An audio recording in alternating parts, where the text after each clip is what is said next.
to your shame. If you don't have the knowledge of God, if you have not woke up, he said, I speak to your shame. In other words, shame on you. I'm ashamed of you. You've been at church all this time and have no idea of what's real. That's what Paul is saying. I speak to your shame. By now, you're supposed to understand something. How things go. If you understand nature, the gravity, you understand that, pay attention to that. Are y'all following? But you can't comprehend that. I speak to your shame. He said, I'm embarrassed with you. I ain't saying what the book is saying now. Amen. All right? Look what he says. Now read that. Read why he speaks to this shame. It is the 35th verse. Says, but some men will say, he said, somebody going to say this here. How are the dead risen up, and with what body do they come? He said, some people ask, why are the dead risen up, and what body do they have? The arguments that's going on after this tongue stuff, and all that kind of stuff, and the circumcision, and all that stuff that they were talking about, some people were saying, there's no way that Jesus had died and rose. So they were saying there's no such thing as life. Y'all listen to me. There's no such thing as life after death. You still have that same mentality today. Some people think you're dead, you're done. They say that's why people don't try to live right. So they think, well, when I die, I'm just going to be 6 feet under. I'll be dead. They don't think about going to be consequence after. Paul is trying to say, some people going to try to tell you when you're dead, you're done. The Jehovah's Witnesses tell you half of that. That's right. They tell you, if you're not a Jehovah's Witness, when you die, you'll just be dead. That's right. But if you are a Jehovah's Witness, when you die, you'll go be with the Lord. But hey, that's an easy way out for me. Y'all know what Bill Crook I was when I was out there? If I wasn't scared of hell, I'd go back out there again. All right.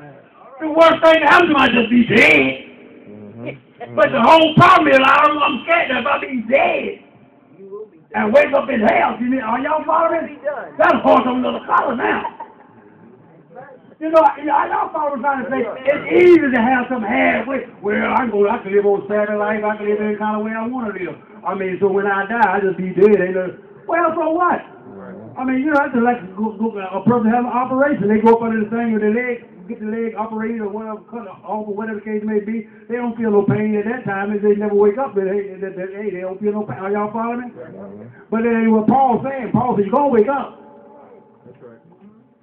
Are y'all following? So he said, but some will tell you that you're just going to be dead and that's it. So that way you won't really try to push to get yourself in order. Are y'all hearing me? Yeah. He said, so some going to say that. And their question is going to be, how, they're going to get smart, how are the dead risen up? And with what body do they come in? So somebody's going to say, well, what kind of body, how are they risen? How in the world are they going to be risen from the dead? I mean, if dead is dead, how is somebody going to get up from the dead? That's going to be the question that some people will say. Not all, just some people, okay? And he says, you do what Paul says in 36 verse. He says, thou fool, you stupid rascal, you. For those who say that.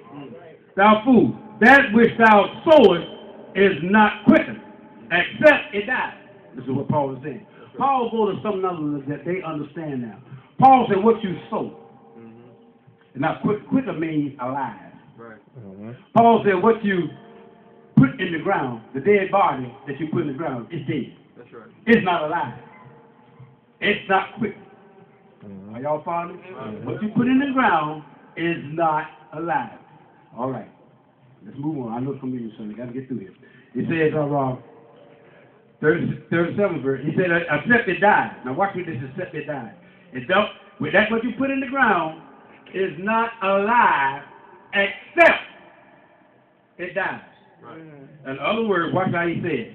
37th verse says, and that which thou sowest not that body that shall be, but bear grain, it may chance of wheat or of some other grain.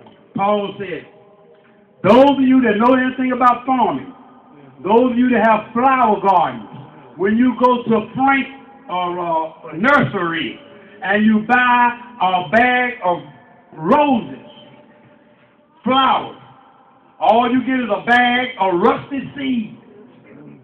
When you go to Frank's nursery, you get a bag of rusty seed. If you're a farmer, you go and you get a bag of old rusty corn. He said, that thing ain't alive. That thing has to go in the ground and be buried. He's using agriculture to try to get a point across. He said the corn has to be buried, or the flour, the seed, has to be buried in the ground. While it's in the ground, it rots. And when it rots, that's when the real corn grows. As long as you put, like Jesus said, you put the corn up on the shelf, it'll just stay up on the shelf from now on. Only way you'll get any more corn is to put it in the ground so that the corn can die and then arise. That's why he called them a food. He said, you know how corn is. You know how wheat is. Same thing with the body. Listen, are y'all following? He's using that for an example of the body. He said, the thing that you sow, that body that you sow, it ain't quickened. Except so. He said, the grain.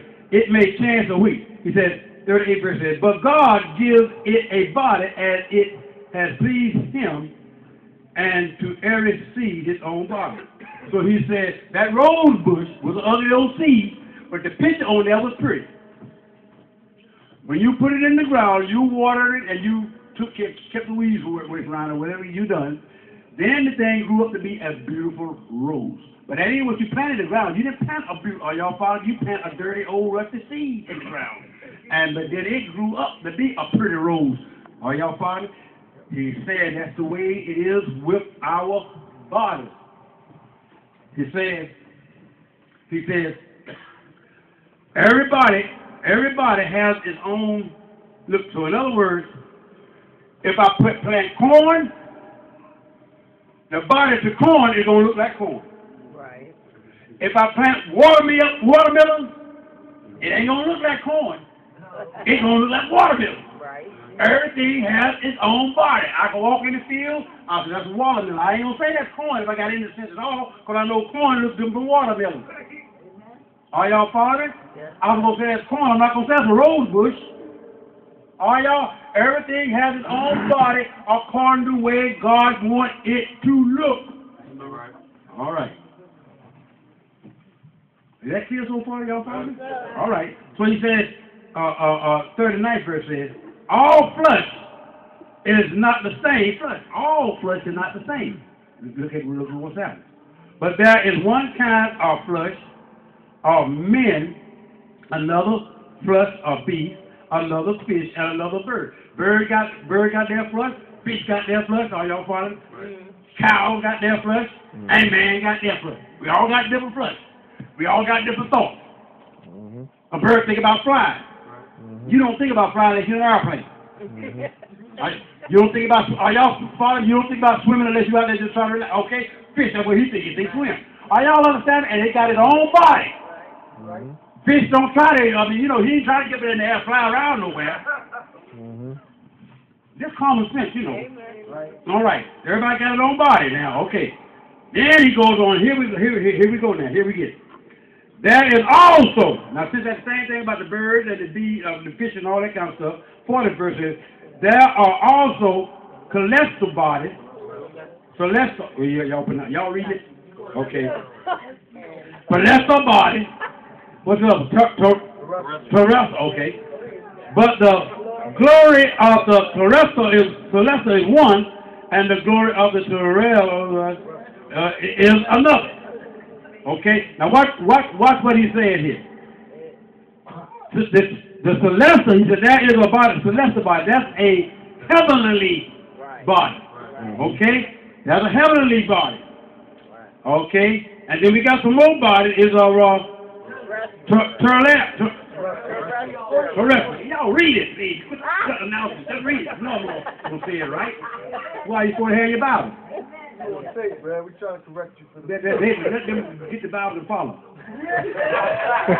Come on. I want y'all to get this stuff. All right. Tourette, whatever that is. All right. That's our earthly body. One is a heavenly body. One is a. But he said each one has a It's on our Glory. on glory. Y'all know what that glory means? What you think that glory means? That each one, the heavenly body got his? Almost. You're right. Benefit. Yes. Anybody else? Do his own thing. Heavenly body? You can add anything you want in there. It's pretty good. Heavenly body, earthly body. That glory means is distinction. Do his own thing. A cow like a cow. A bird like a bird. So the heavenly body got its own distinction.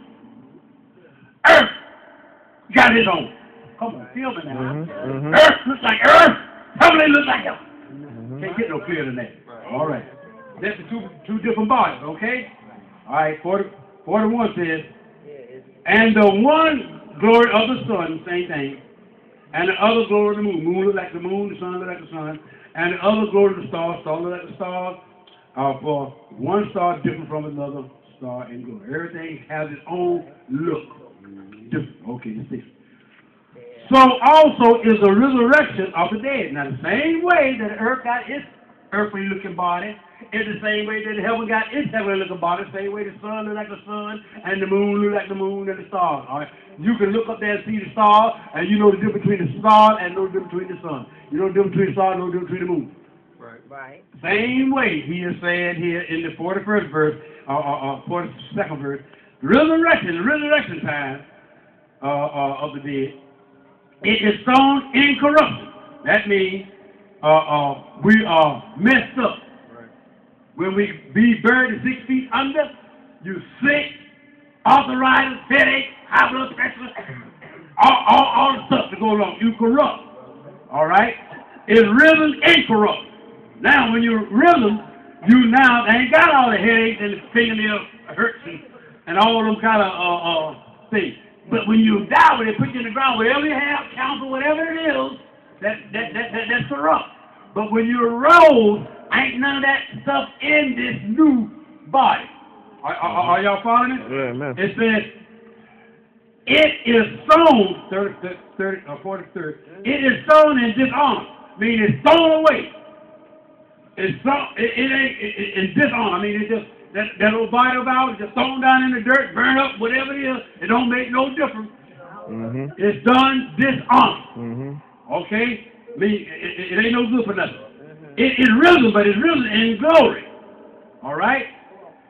It's sown in weakness. That's talking about all this sickness stuff. It's risen in power. All right? Now, when Jesus rose, I think Frankie talked to y'all this here on Wednesday night. Those of you that was here, do y'all remember when Jesus rose? Because they said that Jesus never rose. Yeah. That's what they were saying. When Jesus rose, you know, he walked with them two guys. Have y'all noticed they didn't know who he was? Right. Y'all notice that? Right. Do you notice when he came through the wall there with the disciples, when they thought he was a ghost? Everybody's thinking that he's a ghost. All right. But then Jesus, when he walked with them, I hope y'all got it that he told you last week. That when Jesus walked with them, he talked to them, and then what he did, he asked them for something to eat. Now, and then he ate. They gave him some fish or something, and he ate the fish. Not that he needed to eat. Come on. Listen now. Not that he needed to eat. He was proving a point that he was dead one time, but now he's alive, and I'm not a ghost.